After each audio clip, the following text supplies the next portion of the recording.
Hello friends, welcome to Stay Kids TV. Tamil கதைகள்.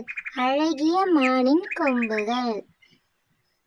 ஒரு காட்டுக்குள்ள ஒரு அழகான புள்ளிமான் இருந்ததாம்.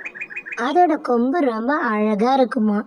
அதனால அதோட நண்பர்கள் எப்பயுமே அதை பார்த்து, மானே உன் கொம்பு ரொம்ப அழகா இருக்கு அப்படின்னு சொல்லுவாங்க.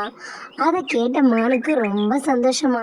அதெல்லாம் கேட்ட மான் தன்னோட அழகுக்கு காரணமே தன்னோட கொம்பு தான் நினைச்சுதான். ஒரு நாள் மான் தண்ணி குடிக்கிறதுக்காக ஆத்தங்கரைக்கு போச்சான்.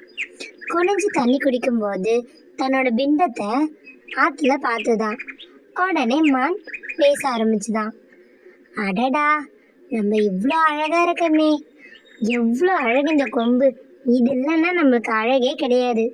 ஆனா இந்த கால்களோ இவ்வளோ ஒல்லியா அசிங்கமா இருக்கே, சே இதுதான் நம்ம அழகே கெடுக்குது அப்படின்னு சொல்லிச்சான்.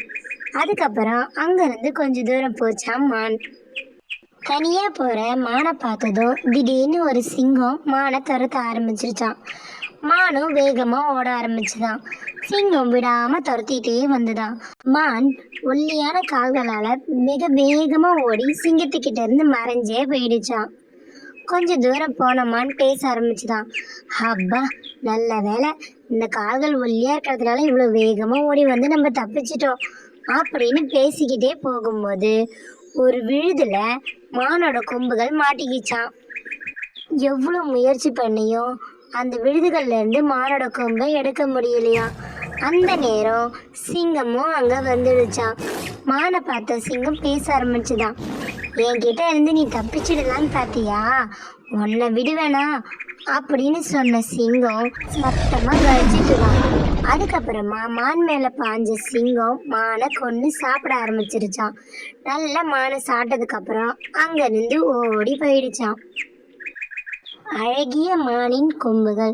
இந்த கதையிலேருந்து நம்ம என்ன தெரிஞ்சுக்கிறோன்னா, மான் தனக்கு அழகு சேர்க்கக்கூடிய கொம்புகளை தான் தன்னுடைய வலிமையாக கருதுச்சு. ஆனால் அதோட உண்மையான வலிமையே அதோட கால்கள் தான். சிங்கம் அதை துரத்தும் போது அந்த கால்களால் அது தப்பிச்சிடுச்சு. இருந்தும் அதோட கொம்புகள் ஒரு மர விழுதுல மாட்டிக்கிட்டதுனால மறுபடியும் சிங்கத்துக்கிட்டேயே மாட்டிக்கிட்டு சிங்கத்துக்கு இரையாயிடுச்சு. இந்த கதையிலேருந்து நம்ம என்ன தெரிஞ்சுக்கிறோன்னா, எப்பையும் எது அழகா இருக்குதுன்றத பார்க்காம எது நமக்கு வலிமையை கொடுக்குன்னு தான் பார்க்கணும். இதை தான் பெரியவங்க அழகை விட வலிமையே சிறந்ததுன்னு சொல்லியிருக்காங்க. Thanks for watching our channel. Like, share and subscribe us.